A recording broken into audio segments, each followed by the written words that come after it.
A primeira Câmara é formada por 4 desembargadores, os quais concordaram por unanimidade que José Anderson Gonzaga dos Santos, Carlos Alberto Lage de Oliveira e Amaury Pereira de Souza terão seus processos encaminhados a uma vara de júri, permanecendo assim o entendimento de que deverão responder por homicídio com dolo eventual, quando se assume o risco de matar.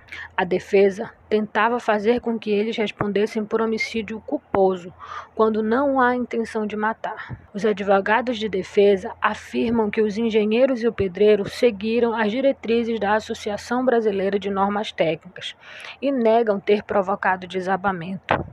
Com relação à ausência de escoramento, os advogados afirmam que o serviço pelo qual a Alfa Engenharia foi contratada era de recuperação predial, em que não há obrigatoriedade legal de escoramento. O processo judicial. Em 25 de outubro de 2021, 2 anos após a tragédia, 2 engenheiros e um servente foram indiciados. De acordo com as investigações, nos dias 14 e 15 de outubro daquele ano, 4 pilares do edifício Andréa receberam intervenções simultâneas, sem a utilização de apoio ou escoras, que pudessem auxiliar na redistribuição do peso da construção.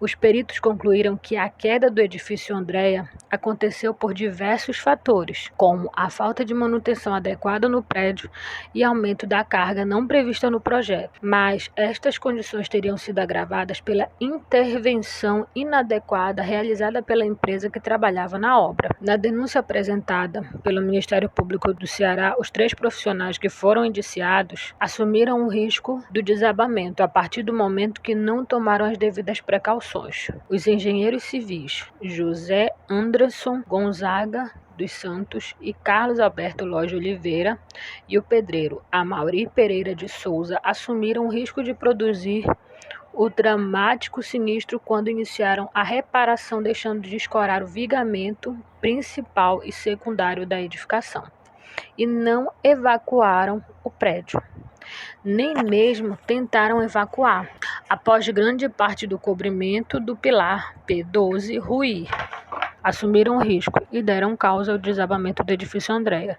Expuseram em perigo a vida, a integridade física e o patrimônio de todas as pessoas que lá residiam e também daquelas que estavam nas imediações, concorrendo eficazmente para os resultados mortes, consumados e lesões físicas das pessoas antes nominadas, além dos prejuízos patrimoniais das inúmeras vítimas, de acordo com o texto do processo.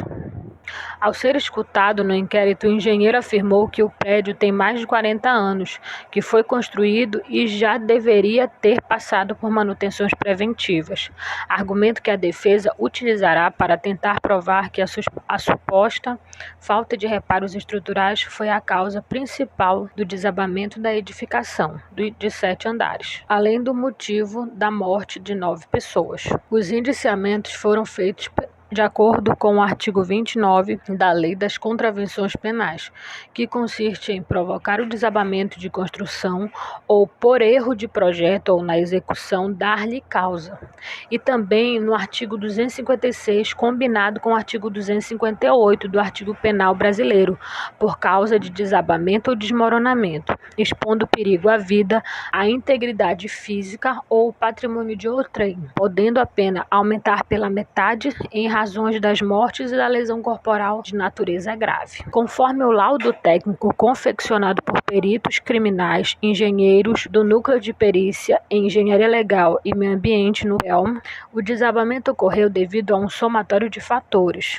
Não obstante, o conjunto de anomalias e falhas na edificação, o fator determinante para o desabamento foi a intervenção inadequada nos pilares de base do edifício, caracterizada pela falta de escoramento de sustentação, além da execução de técnicas equivocadas durante a reforma do prédio, ausência de projeto e não cumprimento de procedimentos mínimos para evitar o colapso ou até mesmo a evacuação imediata mediante o risco de desabamento.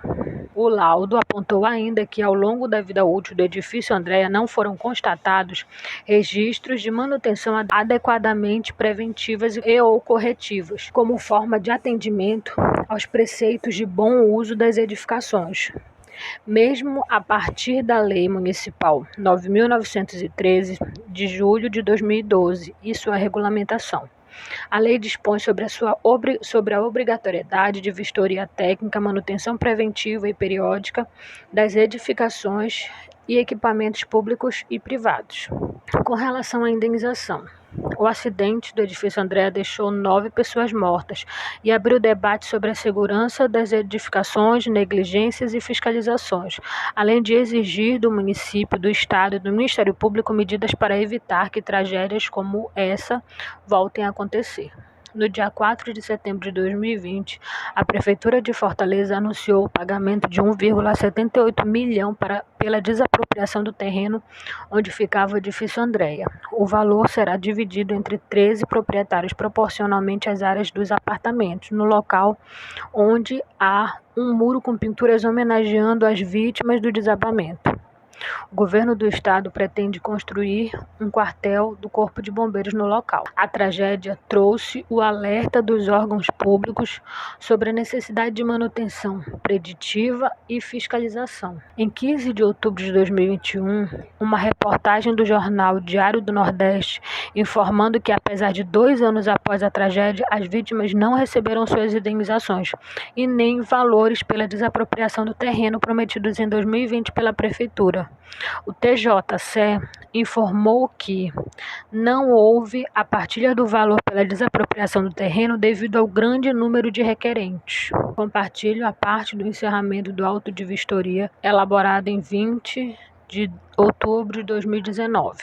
A edificação já estava fadada ao desabamento, quando os pilares tinham seu aço estrutural em alto estado de corrosão, somado ao revestimento com embolso, onde deveria existir concreto, de acordo com a NBR 6118. A empresa e o profissional prestador de serviços erraram em não seguir os procedimentos mínimos para garantir o não colapso ou mesmo a evacuação da edificação. O condomínio Andréa negligenciou a NBR 5674, que dista sobre as manutenções e edificações habitacionais.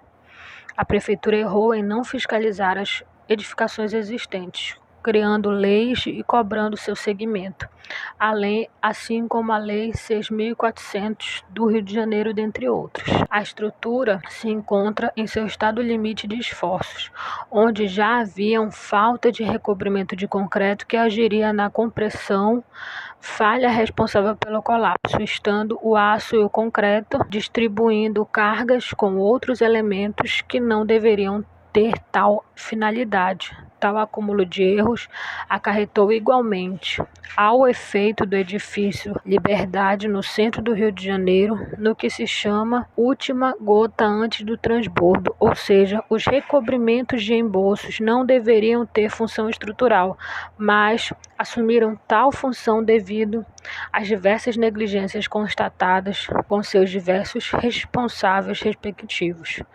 Pede-se que este documento seja repassado aos políticos, Ministério Público, prefeituras e conselhos profissionais para que atentem sobre a necessidade de que todas as empresas que executam obras e reformas a nível nacional devem possuir RT, responsável técnico, para que possam continuar executando obras, reformas e construções. Isso vai gerar maior segurança à população e não deixará ocorrer o exercício legal da profissão, praticado de forma velada e não combatido pelos conselhos profissionais e prefeituras.